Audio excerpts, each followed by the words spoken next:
Lights shine them bright, gonna have a brand new show tonight. With glitz and glam on the marquee, perhaps a Tony nominee. Stars beam brightly, see them glow, sell out nightly, SRO. It's time to applaud the Broadway Beat.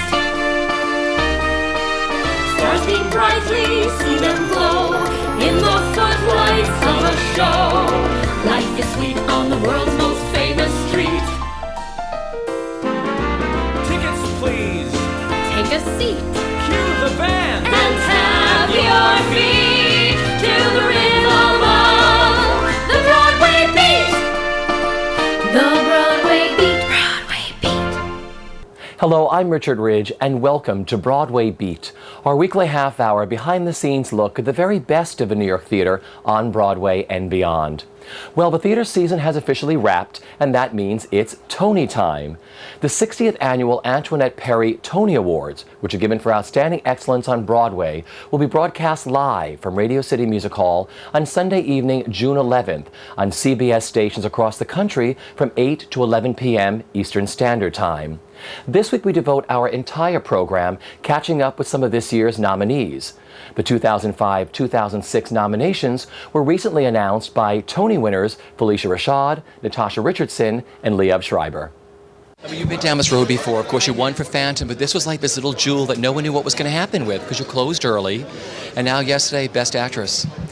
Not only that, it's a play. Because I've never been nominated for a play before. Actually, I've never done a play on Broadway before. So it's a whole barrel of happy feelings I'm having this morning, and I'm ecstatic. It's bittersweet because we're not running anymore. It's also bittersweet because my co-star Donald Corrin is not here with me, and I wish he was, and I think he should have been. But that's not for me to call. But I wouldn't be here without him, and I wouldn't be here without Stephen Temperley's gorgeous play and Vivian Matalon's extraordinary direction, and Tracy Christensen's costumes, may I say. So I couldn't be happier for myself. I'm in mixed feelings on the other hand, but I'm not going to be ungrateful. I can't believe it, actually. I'm thrilled.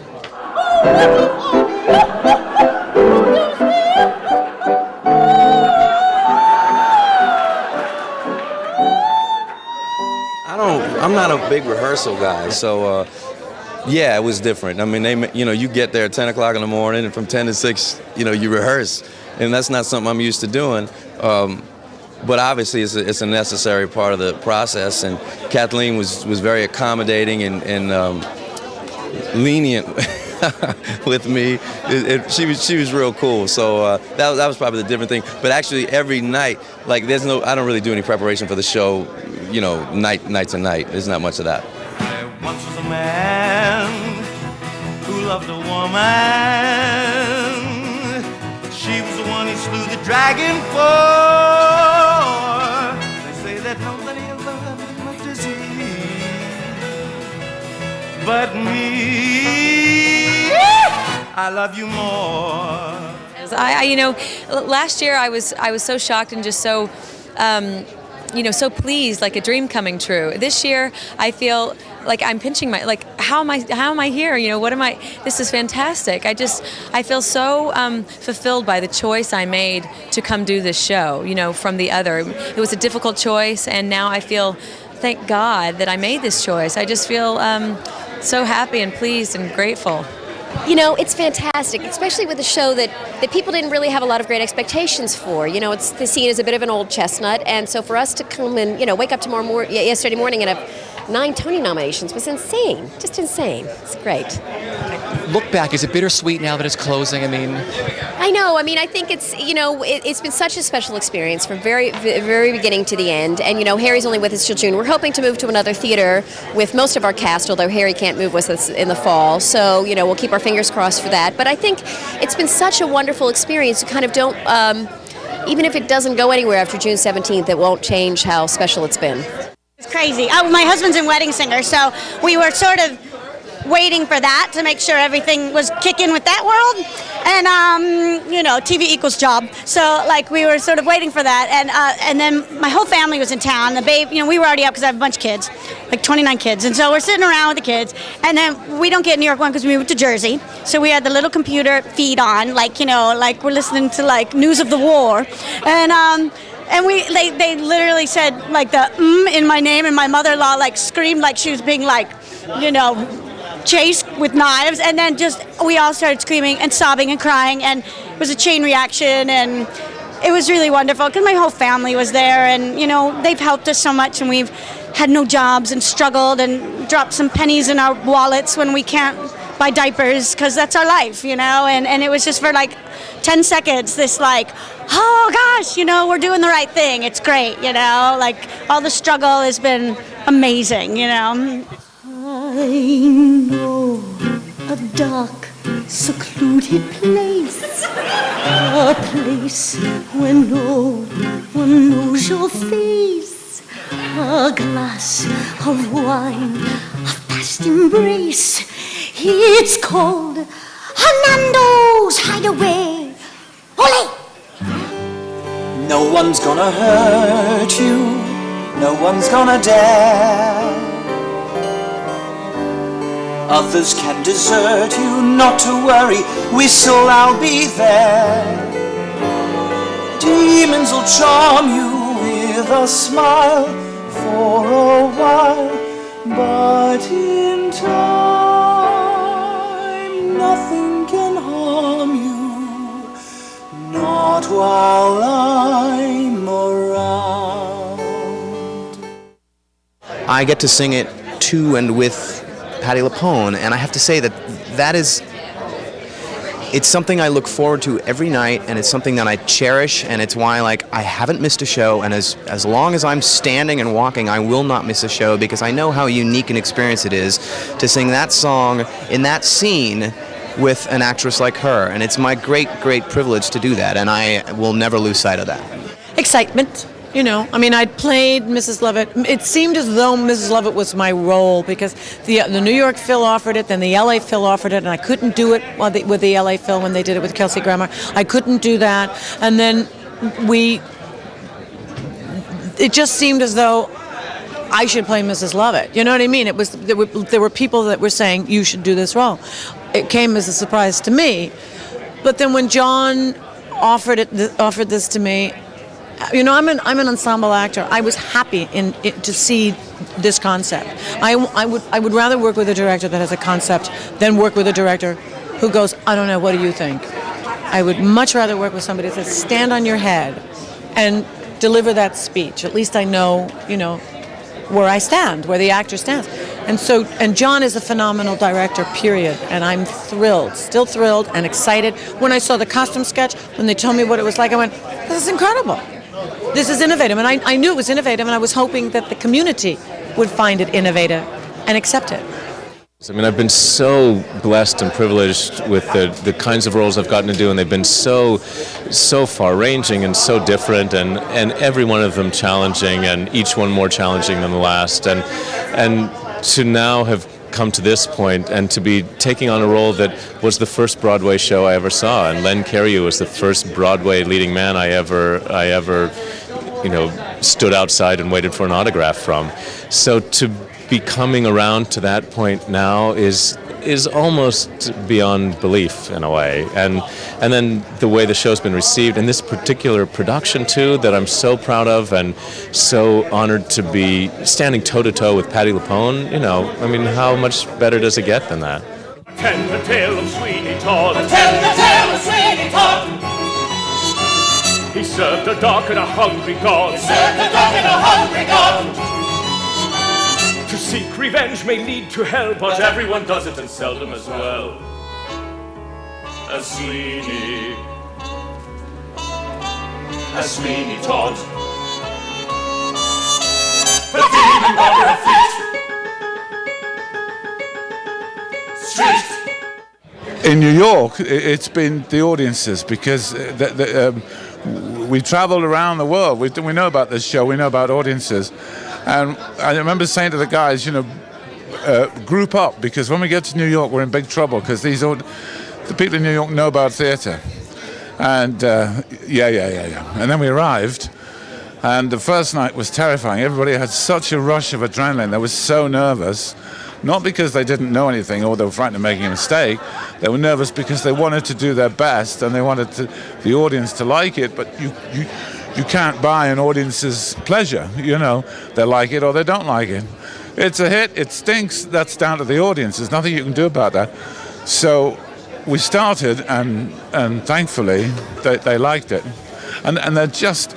I remember Jamie Parker played one bar of Bewitched from Pal Joey, and the audience were right there. They knew what it was. But this was the only audience that was like that. I mean, in London, they would need a bit more information. Everywhere else, but in New York, boom, they were onto it. And it was very exciting. And it still is. Sir, you believe in God. Believe also in me. Forget Oxford and Cambridge. Why do you all want to go there? Old, sir, tried and tested. No, it's because other boys want to go there. It's the hot ticket, standing room only. So I'll thank you if no one mentions Oxford or Cambridge in my lessons. It's very surreal. It's like being in a dream. I mean, I talk to friends and family at home and like life is carrying on as normal back there, and here it's just a complete roller coaster of a ride. It's amazing. It's the most exciting time that I've had, and this show has given us so much in terms of opportunities, and to travel the world and to do the film that we did and to end up on Broadway. I mean, it's been the best job. Oh my God, I was so thrilled. I kept my daughter home from school so we could watch the nominations. I was keeping all fingers crossed. And we heard and we started screaming. And then my husband was also nominated with The Drowsy Chaperone. So forget it, because my husband produced The Drowsy Chaperone. Well, just tell me what this nomination means coming for The Constant One. You know what? It is so thrilling to be, as my friend Jane Kesmerick, who gets nominated every year for an Emmy, she says, it's so great when they write your name down on the list. I mean, to be with this group of women who I've loved and adored, both as friends and as not only are we actors, but we're also all audience members. And I just feel like I saw all these performances, to be considered with them, to be remembered for something that closed August 21st of 2005. It's a dream come true.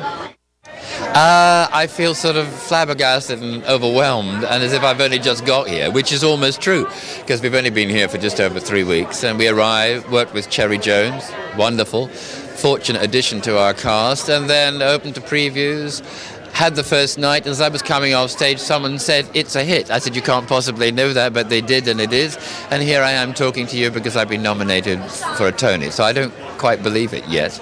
Is it all surreal, this whole journey you're taking with this show? Yes, it is. I'm happy to say it's been an upward curve. I mean, in every sense, I think, for this play, because as you know, it did open on Broadway in the late 70s with James Mason, who apparently was remarkable, as you'd imagine. Brian said he was, but it didn't click. People didn't really get it or like it. But now it's returned to Broadway, its rightful home, and it's sort of garlanded, here we are, with triumph. And I know that means a lot to Brian Friel in his ripe 77th year. And so I suppose that's the most moving thing for me about it. Well, it's been so amazing, and I have to, of course, credit Meryl Streep. She is, I think, most of the reason we're here, just in terms of being able to move from downtown, uptown, and have such, an incredibly esteemed cheerleader telling theater goers who are more traditional, hey, listen, this is something you should see, even though it's downtown and it might be considered a little different or a little edgier fare. It's definitely worth seeing, and I think that made all the difference in terms of having people receive us so well. And now we've been embraced, and I just feel so lucky. Well, the nice thing is your audience, a lot of people are coming to you to see theater for the very first time, and you've opened a whole new world to them. It must make you feel really great. It makes me feel great, and I was talking with someone about this the other day. It's sort of in the tradition of Wendy Wasserstein's Open Doors program, the idea that theater really should be for everyone in our city, and the more we can open it up, the better it will be, the more vibrant it will be for lots of people from every background. Yeah. Here in America, we have freedom to say what we want, be what we want, to decide what happens in our country. And we even get to decide what happens in other people's countries also. Yeah, sure. Sometimes, It's Sunday! Don't waste your time trying to wrestle with your worldly woes. Lord works in mysterious ways. The Lord watches over you wherever you go. The Lord Oh my God, it has like been a whirlwind of stuff. One day you're shopping at the Walmart and just hanging out with your friends, and the next day you're like walking the red carpet with Julia Roberts, Harry Connick, and it's like it's an amazing journey. Just talk about Sophia for a second and the audience's reaction 8 times a week at that show and what it means to you. It is an overwhelming experience, a responsibility. I feel that because of my character, their lives being changed in that theater, where women are coming up to me backstage saying that I'm not getting beat anymore.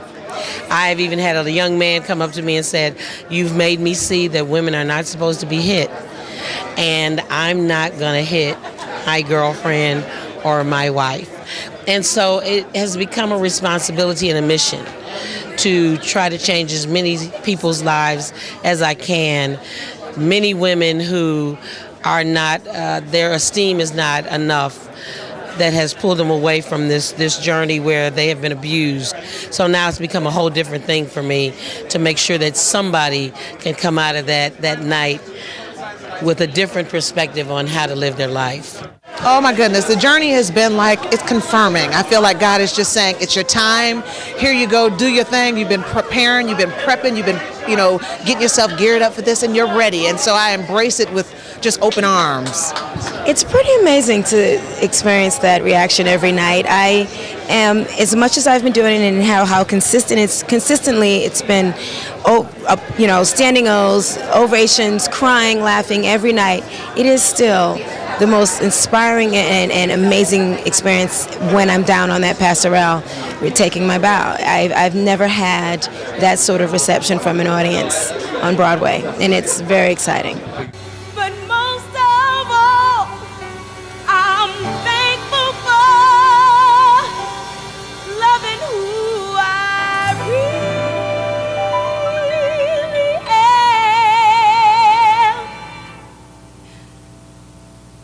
I'm beautiful.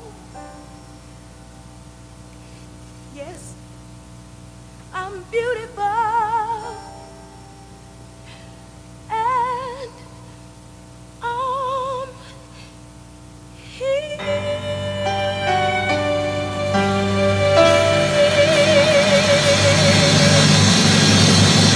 And Richie, when you have something to say, it's great. Because you want to say it. You want to spread the word. You want to bring back great memories for those who, are at a certain time, that you did certain shows. And you want to talk about brilliant people that you worked with, and you want to share all those stories. And like I told you before, how often do you get a chance to revisit your life?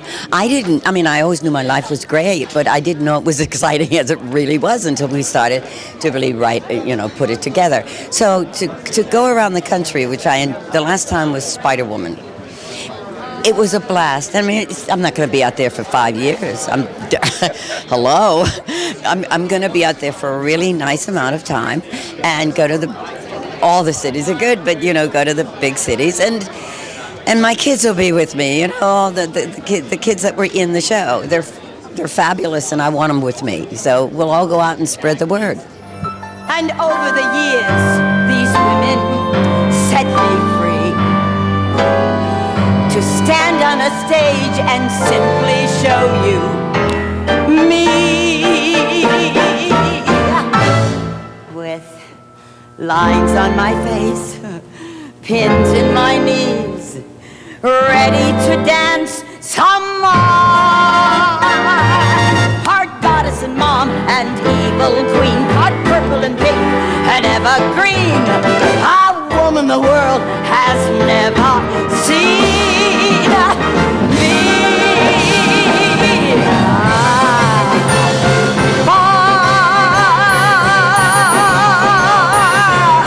Miss Rivera, you're on! Good.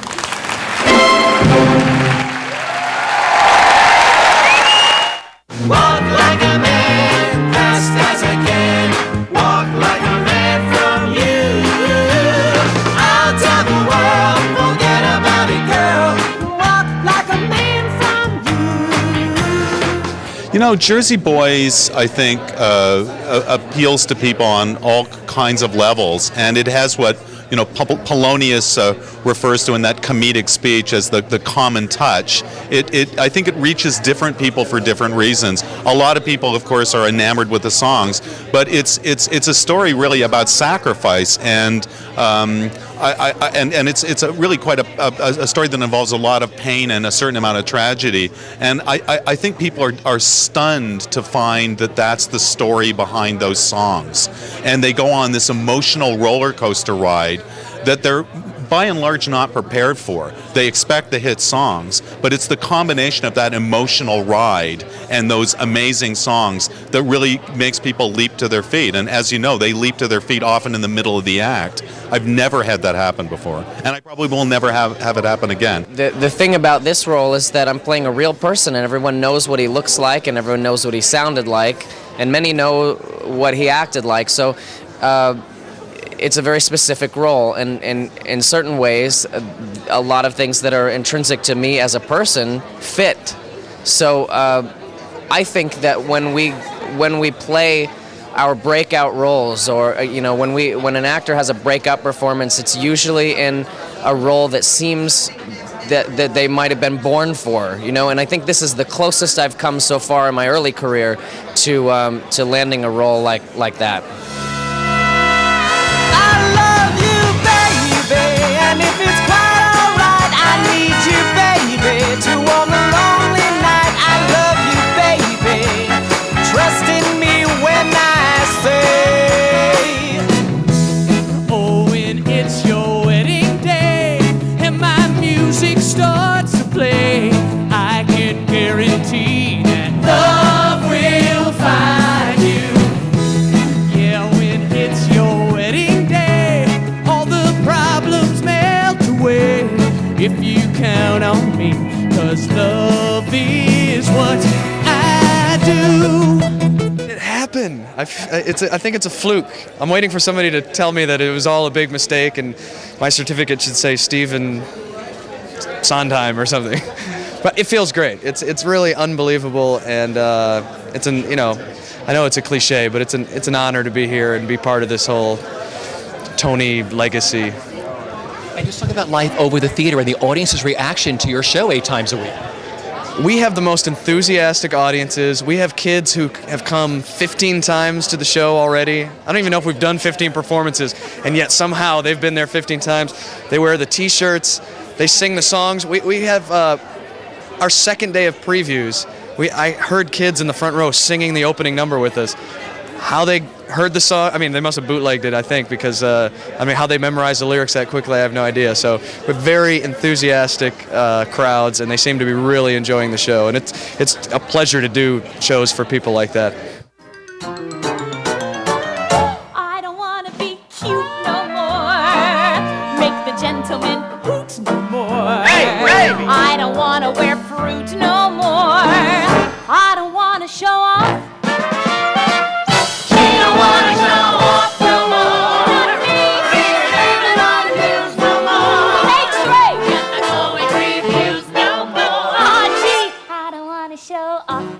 Well, The Drowsy Chaperone, it's this odd title. It came out of nowhere at the end of a season. No one really knew what it was, and I feel like it really celebrates the power of musical theater and what, I'm a musical theater lover. I love musical theater, and it has the power to change people and to brighten your day, and I feel like this show celebrates that and celebrates people's passion for anything, really, and I'm just thrilled that people are acknowledging it. You know what I feel like? I was telling Casey, I'm kind of floating above my body, and every once in a while I'll land in and go, don't miss this moment. You be present and enjoy all of it. So I'm really just trying to take it all in, and I'm having a blast. It's wonderful. Oh my gosh. How did you feel yesterday for your nominee, Best Featured Actress in a Musical, The Drowsy Chaperone? Overwhelmed, joyous, talked on the phone a great deal. My mom cried, my husband cried. I text messaged my teenager at high school. So I was full yesterday with really wonderful, wonderful, wonderful feelings. I'm so proud of my company. Surreal and really exciting. It's just fantastic. I don't even know what to say. I guess it is surreal, but it's great. We couldn't be happier. So excited. It was just like a total joy fest last night at the theater. It was really great. I mean, to wear both hats. I mean, you're one of the last musicals to come in. You're doing all this work on this show, and then all of a sudden, all this icing on the cake just happens out of nowhere. Yeah, it's just astounding to me. It really is. I mean, to be nominated for 2 blew me away, and I didn't know that would happen. And so yesterday, I was like standing in the. I had to do another gig, and I was standing in the rain in Lincoln Center waiting for that gig, and I'm standing in my raincoat in the rain on the phone, and just blown away. It's great. Saying, I don't really care. Rain is good. I know. I was like, oh my gosh, look, I'm Gene Kelly. I am thrilled. I was very excited. I actually walked out of the room, and because I thought they were going to announce featured actress in a play right after. And then as I was walking away, I heard my wife scream at the top of her lungs. I just thought I heard Natasha Richardson say, Danny Bernstein. Yeah, but as long as it's some variation. It was great. It was a thrill, and I'm just on cloud 9 about it. You know, and I've got a lot of friends who I think should have been nominated as well. I wish the category was bigger, truly. I mean, Kevin Cahoon in Wedding Singer, Troy Johnson in our show, Kingsley Leggs, who's an old buddy of mine. I wish he were nominated too, and, you know, on and on. Let's disappear for a while into the decadent world of the 1920s. So I dug about, and what did I find but one of my favorite shows, The Drowsy Chaperone. Remember?